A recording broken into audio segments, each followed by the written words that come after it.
Okay, here's a little bit on my background. This is available in excruciating detail at my website. I've got a list of all my publications and all that stuff. But I'll tell you what, just in a nutshell, here's the deal. When I was just starting my career, I began as an instructional designer and an instructional developer, writing training materials. Eventually, I began managing instructional development teams. And what we did was work in a kind of a pressure cooker atmosphere where we followed a new product to market. We worked with Xerox, Apple, some other high-tech companies in order to create training materials while that product was finishing up its final software and getting ready for the marketplace. My teams had to have the training materials for the customers, for the salespeople, for the support people. We often did videos, full production videos using, I live in the Los Angeles area, so that's using people in the LA area that were in studios, we're working with talent, tons of details to coordinate. So I cut my teeth on those kinds of crazy projects that were really pushing deadlines and had all kinds of creative folks involved. After a while, I stepped back and said, wait a minute, this is really fascinating stuff that I'm doing here. I began to be reflective about it and wrote a series of articles on managing those kinds of projects, then wrote the first book, and maybe the only book, on ID project management, instructional development project management. From then, I was asked by HRD Press to develop a book on project management basics, and I said, okay, but I'm not interested in PMP certification. I'm not interested in putting people through a bunch of hoops that have simply to do with acquiring knowledge. As I told you earlier, the accidental project manager who wants practical stuff, that's who I care about.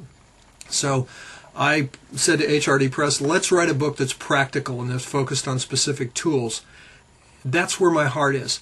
So, and also as a former trainer, performance improvement specialist, what we did was to develop support tools based on specific skills, the acquisition of specific skills. So I started with the 20 key actions and results, which you can see at my website, and I circulated 20 key actions and results that project managers should be able to attain. And this was based on the project management, or PMP, the Project Management Institute's project management body of knowledge. And we kind of squeezed from that the performance, the action results juice that we were looking for.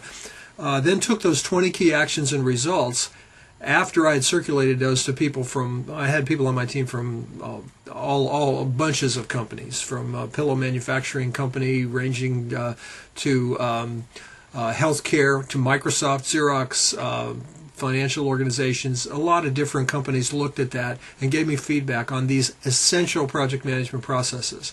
I then began to build a book based on those processes that included a bunch of tools for each one of those 20 key actions. After that, then I created the workshop and various distillations of that material that will help people. So at this point, that book has gone through one revision, and I've got a total of 5 project management books that I've written to date, loads of articles. I maintain a blog called Inspired Project Teams, which is a relatively new thing I started last December, because over the years, I've been teaching project management for almost 20 years now, and one thing I know for sure is the passion, the heart that goes beyond these tools and techniques and specifics and all the nitty-gritty, boring, kill-my-soul project management junk that comes at you. What really makes a project work well is an inspired project team. So I have been, first I was inspired by one Brian Johnson's Philosopher's Notes to create, to kind of jump off his visionary notes and go from there to create inspirational items for project managers and project team leaders. So my inspiredprojectteams.com is a blog that I maintain and have a lot of fun with. In addition, I have my website, michaelgreer.com, which is just loaded with stuff. If you want to know who I am, go there, read some of the articles. The Accidental Project Manager is who I care about. That's a key article.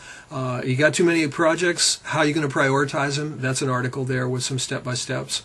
And then there's one of the most popular articles at my website.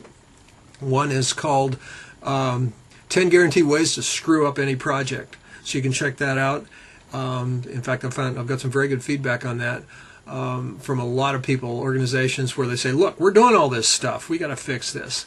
And then I also have a wonderful article there that people use a lot, which is the project post-mortem, which is a good starting place. If you want to bring about a revolution in project management in your organization, one of the things you might want to do is step back and just gently say at the end of a bad project, I found this stuff online. This Mike Greer guy had a chunk of questions that we can ask and do a project post-mortem.